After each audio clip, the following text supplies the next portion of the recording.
Good morning.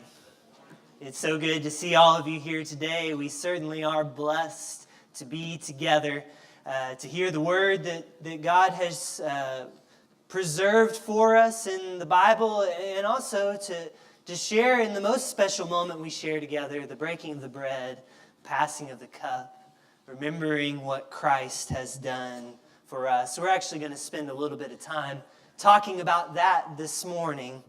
How many times have you said these 5 words, if I had only known? Usually not a good sign when I find myself saying, if I had only known. What about you? In fact, when I think back to my high school years, it seems like what I had during that time was one long string of events at the end of which I was saying, if I had only known. Like that time when basketball practice was canceled, or so I thought, so we all went to the all-you-can-eat Mongolian food restaurant, Chan's Mongolian Grill, only to find around plate 3 that basketball practice was back on in 10 minutes. If I had only known. And if I had only known that pop quiz on the Scarlet Letter was coming Tuesday morning, maybe I would not have had that scarlet letter scribbled at the top of my page, that letter D for do your homework, if I had only known. And if I had only known that kind officer of the law was right there over the hill in the shoulder, clocking my speed, flashing his lights, maybe I would have set the cruise control just a little bit slower if I had only known. You get my point. When we find ourselves saying, if I had only known, usually it's a little bit too late. The obvious implication is I would have done things differently. I could have slowed down. I could have studied up. I could have shown a little bit of restraint. Things would have gone so much better for me if I had only known. We're getting down now to the very end of Jesus' life, the last pages of the Gospel of Mark. And what I cannot help but notice as we look at these last moments is what Jesus is willing to do, knowing yet what he knows. Today we're going to be in Mark 14. Ask yourself today, as we turn to Mark 14, what does Jesus do, knowing what he knows? What would I do if I had only known?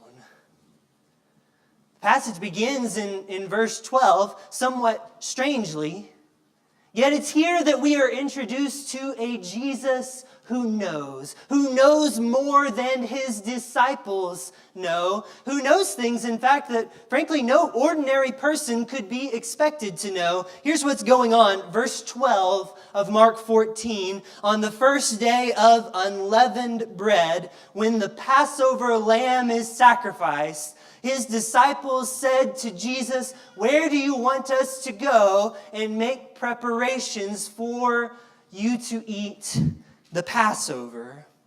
So here's what we have, the setting of our story today, and it's significant. It's Passover time. The Passover is fast approaching. In fact, it is the time when the lamb is sacrificed for the Passover. And now the disciples are saying to Jesus, "Where do you want us to go so that we can get ready to eat the Passover together?" And it's here that Jesus is going to perform a miraculous act of knowing. The disciples say, "Where should we go to eat the Passover?"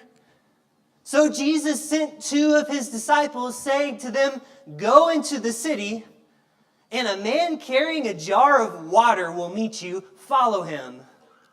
And whenever he enters a house, say to the owner of that house, 'The teacher asks, where is my guest room, where I may eat the Passover with my disciples? He will show you a large room upstairs, furnished and ready. Make preparations for us there.'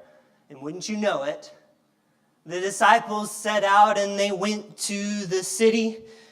And they found everything just as he had told them. and they prepared the Passover meal. Now, I know that in comparison to all of the jaw-dropping, life-changing things that Jesus does, this one seems comparatively small and actually a little bit strange. Follow the man with the water jar, Jesus says. He will lead you to another man who's already prepared a room for me, the teacher. That's the miracle that Jesus performs. I guess Jesus doesn't need Travelocity to book a room. But what's the significance of this? Why does this matter, this small and comparatively strange thing that Jesus does? What is it saying to us? Is it not this? It's showing us a Jesus who knows. It's showing us a Jesus who knows more than his disciples yet know. It is preparing us to realize that Jesus knows what is coming up next. And when we consider that Jesus knows what's coming up next, that is what makes what happens next so meaningful, so moving. So what is it that Jesus knows about what is coming up next? Well, for one, he knows about Judas. He knows that there is one who will betray him, reclining right there at the table with him in the very room. When it was evening, he came with the 12 to that very room. And when they had taken their places and were eating, Jesus said, look at what he knows, "Truly I tell you, one of you will betray me. One who is eating with me." So they began to be distressed and to say to him one after another, "Surely not I." But he said to them, "It is one of the 12, one who is dipping bread into the bowl with me." Jesus knows that one of his 12 closest companions is about to cut the legs right out from under him, is about to hand him over to be killed. And one after another, the disciples are saying, "Surely not I." But Jesus knows, "Truly I tell you, one who is eating with me right here today will betray me." Jesus knows that his betrayer reclines with him at the table. And in a very real way, this betrayer is not alone. Jesus knows this too. The disciples say, "Surely not I." But Jesus knows more than the disciples know. And if this dinner begins with this bombshell realization, one of you is going to betray me, it ends with even more disturbing news. When they'd sung a hymn after dinner, they went out to the Mount of Olives, and Jesus said to them, "You will all become deserters. For it is written, I will strike the shepherd, and the sheep will be scattered. But after I am raised up, I will go before you to Galilee." Then Peter said to him, "Even though all become deserters, I will not." Bless his heart. If he had only known. So Jesus said to him, "Truly I tell you, this day, this very night, before the rooster crows twice, you will deny me 3 times. But he said vehemently, "Even though I must die with you, I will not deny you." And notice this, all of them said the same. But Jesus knows. He knows what his disciples do not yet know. He knows that it is not just one, but all who will be scattered like sheep. He knows it just as surely as he knows that that man with the water jar is going to lead them to their room. He knows what's coming next up ahead on this road. And one more thing also. Jesus knows what's coming next for him.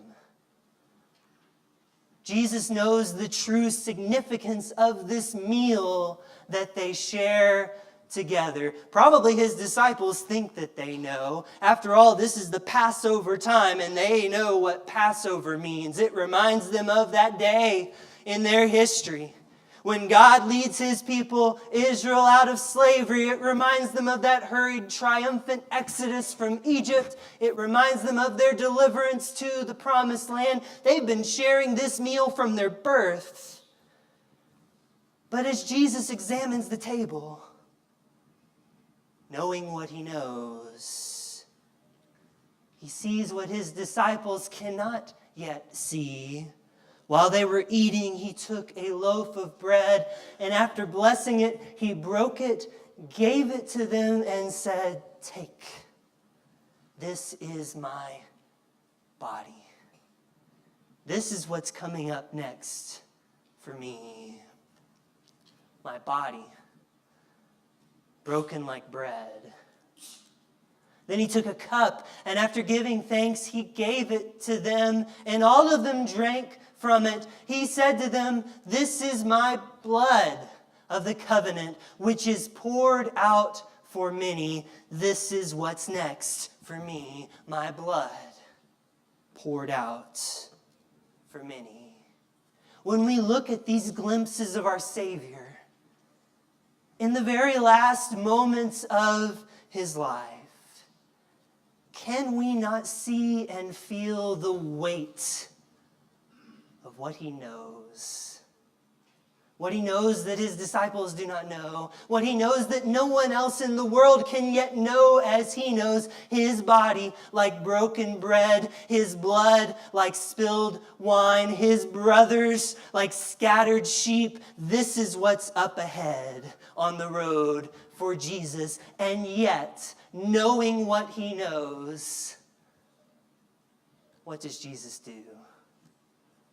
If I had only known, what would I do? What does Jesus do? He sets the table. He sends his disciples to make preparations. He chooses to be with them, to share with them.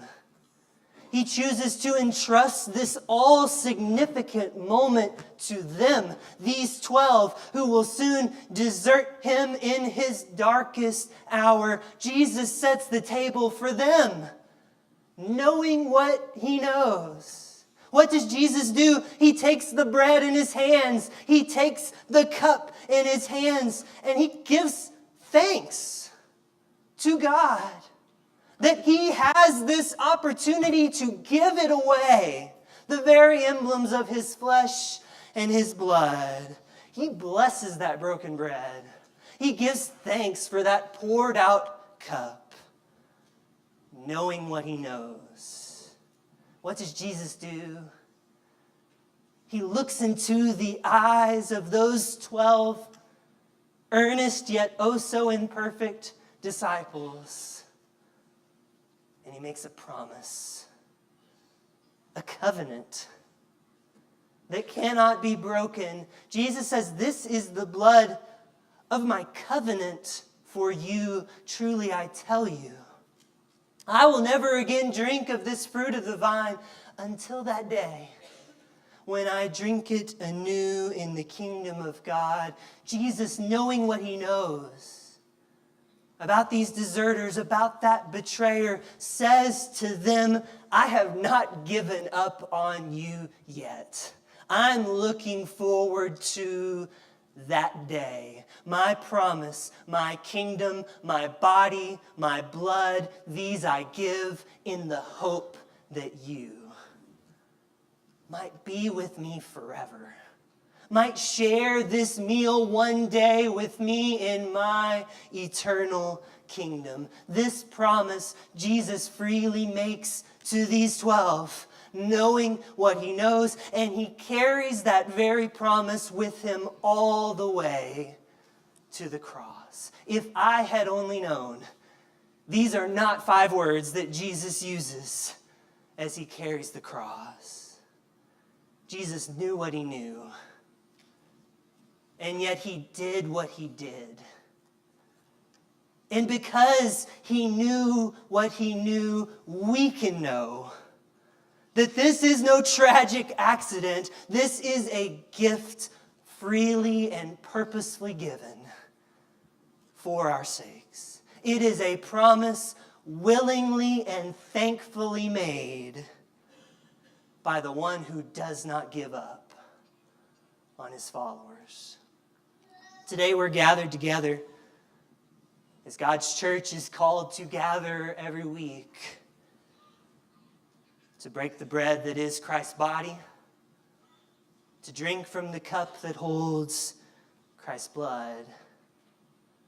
I hope that we will do so today in deep awareness of what Christ was willing to do, knowing full well the cost of the path that he chooses to take.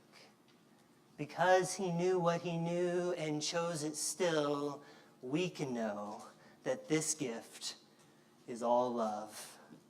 Boundless, matchless love for you. I hope that we can also reflect today on ourselves as we take this bread and this cup. Because it may be today that, like those 12 disciples, we who share the bread and who share the cup may be more frail and less deserving than we are prone to think we are. Maybe less aware of how prone we are to wander, to waver, to abandon him. In other words, I hope we can take a look at ourselves just as we are.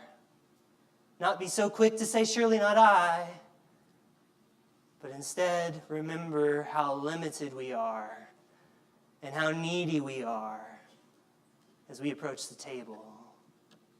And yet most of all, may we never fail to see the God who knows us as we are and yet does not give up on us still. The God who continues to bless that bread that's broken and shared by imperfect hands. The God who continues to pour out his grace upon the frail and undeserving. The God who continues to extend his covenant in hope for all of those who would turn their broken lives over to him. The God who knew and yet loved us still.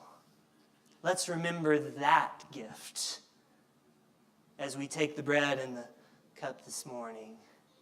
And let's remember it as we live our lives. Maybe there's a chance in your life that you need to respond to this message, this gift which Christ has given. Maybe it causes us to examine ourselves just like those 12 who we find in the story. There are a couple ways that we could respond today. One of them is when we pass that plate, when we pass that cup. Let's remember the God who knew and loved us still. Maybe we need to respond in different ways. By resolving in our hearts to change some part of our lives. Maybe it's by seeking the prayers of your brothers and sisters for strength, to not waver, to not abandon him. Maybe the way we respond is by turning our lives over to him during this invitation song as we remember the gift of his love that changes us. However we may need to respond, let's come while we stand, while we sing.